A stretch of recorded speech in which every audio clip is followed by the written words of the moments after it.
semua, kami dari kelompok 2 D3 Farmasi Sekolah Tinggi Farmasi Muhammadiyah Tangerang. Di sini kami akan memaparkan materi mengenai titrasi pengendapan. Anggota kelompok 2 di sini ada Amalia Rahma, Devi Ainun, Jenisa Dita, Nadia Aulia, Rinaldi, Tiara Hernanda, Dede Nani, Rita Indrianingsih, Ita Rahmawati, dan Anzila Dina. Lalu, apa sih itu titrasi pengendapan?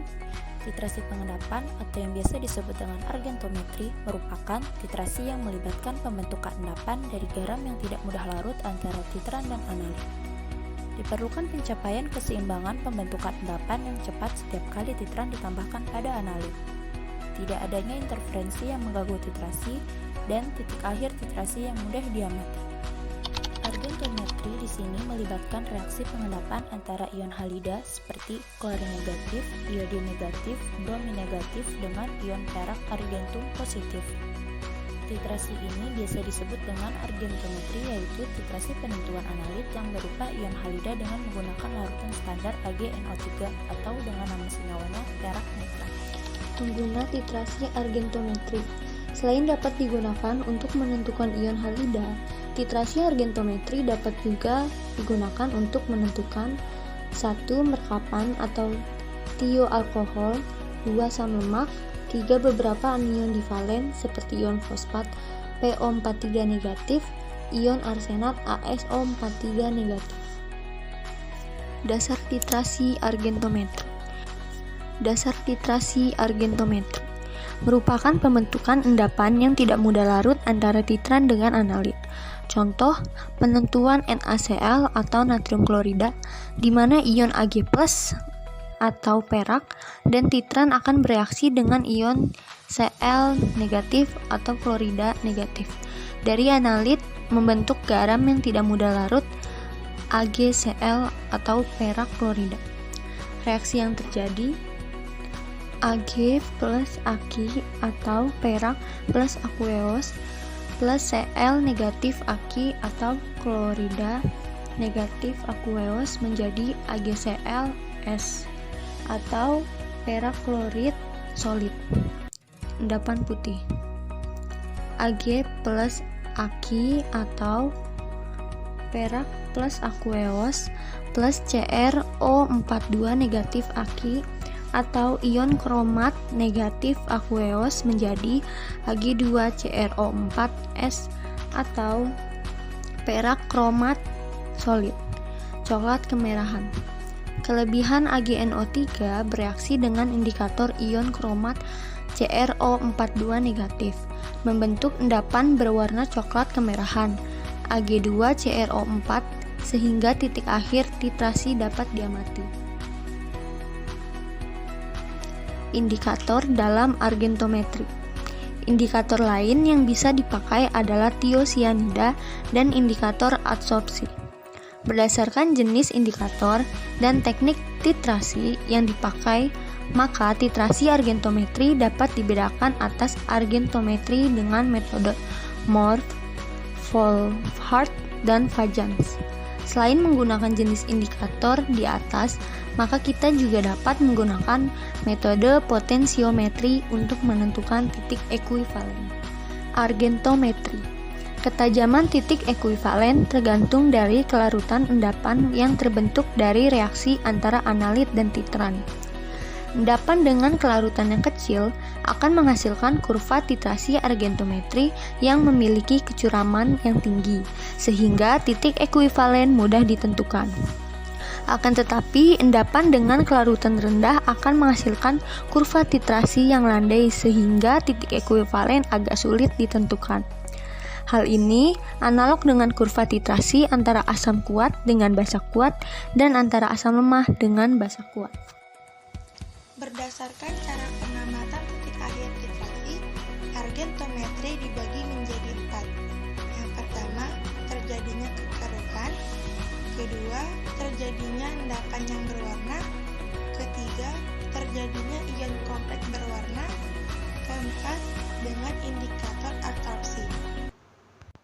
Selanjutnya, berdasarkan indikator yang dipakai, dibagi menjadi 3 metode. Yang pertama, argentometri metode Mohr. Kedua, argentometri metode Volhard, ketiga argentometri metode Fajans. Yang pertama, argentometri metode Mohr, di mana konsentrasi ion klorida dalam suatu larutan dapat ditentukan dengan cara titrasi dengan menggunakan larutan standar perak nitrat. Endapan putih perak klorida akan terbentuk selama proses titrasi berlangsung dan digunakan indikator larutan K2CrO4 encer. Setelah semua ion klorida mengendap, maka kelebihan ion Ag+ pada saat titik akhir titrasi dicapai akan bereaksi dengan indikator yang membentuk endapan coklat kemerahan pada perak kromat. Prosedur ini yang disebut sebagai titrasi argentometri dengan metode Mohr. Titrasi pengendapan argentometri merupakan titrasi yang melibatkan pembentukan endapan dari garam yang tidak mudah larut antara titran dan analit. Diperlukan pencapaian keseimbangan pembentukan endapan yang cepat setiap kali titran ditambahkan pada analit. Tidak adanya interferensi yang mengganggu titran dan titik akhir titrasi yang mudah diamati. Reaksi yang terjadi pada gambar pertama menunjukkan reaksi awal antara perak ditambah Cl- menghasilkan perak klorida yang membentuk endapan putih. Pada gambar ketiga itu warna Ag2CrO4 yang berwarna coklat kemerahan, tetapi warna yang didapatkan pada warna gambar ini kondisinya tidak diharapkan karena dianggap berlebih. Kondisi yang diharapkan yaitu pada gambar kedua, di mana ada perpaduan antara warna putih dengan merah coklat. Jadi pada labu kedua merupakan titik akhir titrasi yang tepat. Penggunaan titrasi argentometri Mohr. Penggunaan metode Mohr sangat terbatas jika dibandingkan dengan metode Volhard dan Fajans. Metode Mohr hanya dapat dipakai untuk menentukan konsentrasi ion Cl, Cn, dan Br. Banyak dipakai untuk menentukan kandungan klorida dalam berbagai contoh air, misalnya air sungai, air laut, air sumur, air hasil pengolahan industri sabun, dan sebagainya. Perhatikan dalam melakukan titrasi argentometri metode Mohr. Titrasi dilakukan dengan kondisi larutan pH dengan kisaran 6,5–10 disebabkan ion kromat adalah basa konjungsi dari asam kromat. Jika pH di bawah 6,5, maka ion kromat akan terprotonasi sehingga asam kromat akan mendominasi di dalam larutan, akibatnya dalam larutan yang bersifat sangat asam. Konsentrasi ion kromat akan terlalu kecil untuk memungkinkan terjadinya endapan Ag2CrO4, sehingga hal ini akan berakibat pada sulitnya pendeteksian titik akhir titrasi. Pada pH di atas 10, maka endapan Ag0OH yang berwarna kecoklatan akan terbentuk sehingga hal ini akan menghalangi pengamatan titik akhir titrasi. Karena kelarutan AgCl dan Ag2CrO4 dipengaruhi oleh suhu, maka semua titrasi dilakukan pada temperatur yang sama.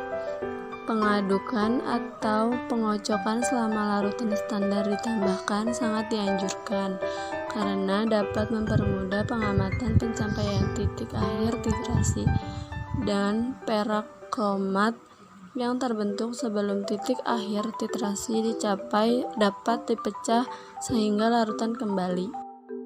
Kesalahan dalam metode Mohr. Yang pertama, penurunan nilai konsentrasi ion kromat ini akan menyebabkan semakin banyaknya ion Ag+ yang dibutuhkan agar terbentuk endapan Ag2CrO4 pada saat terjadinya titik akhir titrasi. Yang kedua, tidak mudahnya pengamatan warna Ag2CrO4 di antara warna putih AgCl yang begitu banyak akan mendorong semakin besarnya jumlah Ag2CrO4 yang terbentuk. Dua hal ini akan mempengaruhi keakuratan dan kepresisian hasil analisis. Oleh sebab itu, diperlukan belangko untuk mengkoreksi hasil titrasi. Belangko diperlakukan dengan metode yang sama selama analisis. akan tetapi tanpa kehadiran analit. Kepekaan titrasi arganometri Mohr ditentukan oleh 1. Konsentrasi kromat yang optimum adalah 5%, 1-2 ml untuk 1 kali titrasi dengan volume akhir kurang lebih 100 ml. Dalam laboratorium pada umumnya digunakan 0,005 sampai dengan 0,01 m untuk meminimalisasi kesalahan titrasi. Dapat dikoreksi dengan titrasi blanko indikator atau menggunakan larutan perak nitrat yang distandarisasi dengan larutan garam klorida yang murni, misal natrium klorida, dengan kondisi titrasi dengan titrasi sampel. Bila kromat terlalu besar lebih dari 0,005 m, maka kelarutan perak kromat, endapan perak kromat cepat terlampaui sehingga titik titrasi endpoint terlalu awal.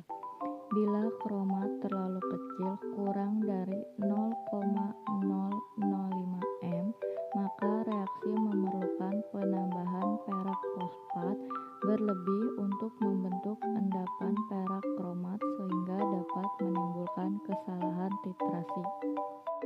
2. Temperatur. Temperatur tinggi kelarutan perak kromat semakin besar sehingga perlu perak fosfat lebih banyak. 3. Adanya elektrolit lain. Garam nitrat, sulfat, bikarbonat tidak berpengaruh. Ion arsenat, fosfat, sulfit, dan sulfida yang dapat mengendap dengan perak fosfat berpengaruh. 4. pH. Titrasi dilakukan pada suasana netral. pH 6,5 sampai 10,5. Bila terlalu asam, garam kromat teroksidasi menjadi bikromat. Bila terlalu basa, akan terbentuk endapan putih perak hidroksida. Metode Mohr dapat digunakan untuk penentuan anion bromida dan sianida dalam larutan basa lemah. Argentometri metode Volhard. Titrasi Volhard titration merupakan titrasi secara tidak langsung atau titrasi balik. Teknik ini digunakan jika reaksi terlalu lambat, jika tidak ada indikator yang terpilih untuk menentukan titik ekivalen titrasi. Kemudian reaksi yang terjadi yaitu larutan argentum positif direaksikan dengan larutan klorin negatif akan membentuk padatan berupa perak klorid yang berupa endapan putih. Setelah reaksi sempurna, endapan disaring kemudian filtrat dititrasi dengan larutan standar tiosianat. Dengan rumus reaksinya, larutan argentum positif direaksikan dengan tiosianat negatif akan membentuk AgSCN berupa padatan yaitu endapan putih. Indikator besi 3 bereaksi dengan tiosianat membentuk larutan berwarna merah. Dengan reaksi Fe3 positif yang berupa larutan direaksikan dengan SCN negatif yang berupa larutan akan membentuk FeSCN2 positif kompleks berwarna merah. Titrasi metode Volhard yaitu reaksi memerlukan kondisi asam karena pada kondisi basa larutan ion feri membentuk endapan FeOH3. Jika kondisi analit adalah basa atau netral, maka sebaiknya titrasi dilakukan dengan metode Mohr atau Pajanas. Dalam kondisi larutan netral, beberapa kation berwarna Hg2+, CO2+, Ni2+, CuX+, akan mengendap dan mengganggu reaksi stoichiometri. Mol analit diperoleh dari pengurangan mol perak yang mula-mula ditambahkan dengan mol larutan standar tiosianat. Karena perbandingan mol dari reaksi adalah 1:1, maka semua hasil di atas dapat langsung dikurangi. Mol analit sama dengan mol Ag plus total dikurang mol SC admin. Aplikasi argentometri metode Volhard. Metode Volhard dapat dilakukan sebagai titrasi langsung dari Ag plus dengan SC admin, seperti halnya titrasi balik penentuan C admin, B admin, dan I min. Ion B admin dan I kelarutan AgBr sama dengan kelarutan AgCNS. Sementara kelarutan AgL kurang dari kelarutan AgCNS. Kesalahan titrasi pada penutupan ion Cl- jika AgCl bereaksi dengan HCN- AgCls plus CNS- AgCNS plus Cl-. Kelarutan AgCNS kurang daripada kelarutan AgCl, sehingga reaksi akan bergeser ke kiri. Akibatnya, hasil analisis penentuan Cl- akan lebih rendah. Hal ini dapat dicegah dengan penyaringan endapan AgCl atau ditambahkan nitrobenzen yang ditambahkan sebelum titrasi dengan SCN-. Nitrobenzen membentuk lapisan lemak di antara endapan AgCl dengan larutan SCN-. Argentometri metode Huygens adalah titrasi argentometri yang menggunakan indikator absorpsi senyawa organik yang diabsorpsi ke dalam permukaan endapan koloidal selama proses titrasi berlangsung. Sebagai contoh, titrasi ion klorida dengan larutan standar Ag+, di mana hasil reaksi dari kedua zat tersebut adalah Ag plus Aq tambah Cl- Aq bereaksi AgCls endapan putih koloid. Endapan perak klorida membentuk endapan yang bersifat koloid. Sebelum titik ekuivalen dicapai, maka endapan akan bermuatan negatif disebabkan terabsorpsinya Cl- di seluruh permukaan endapan.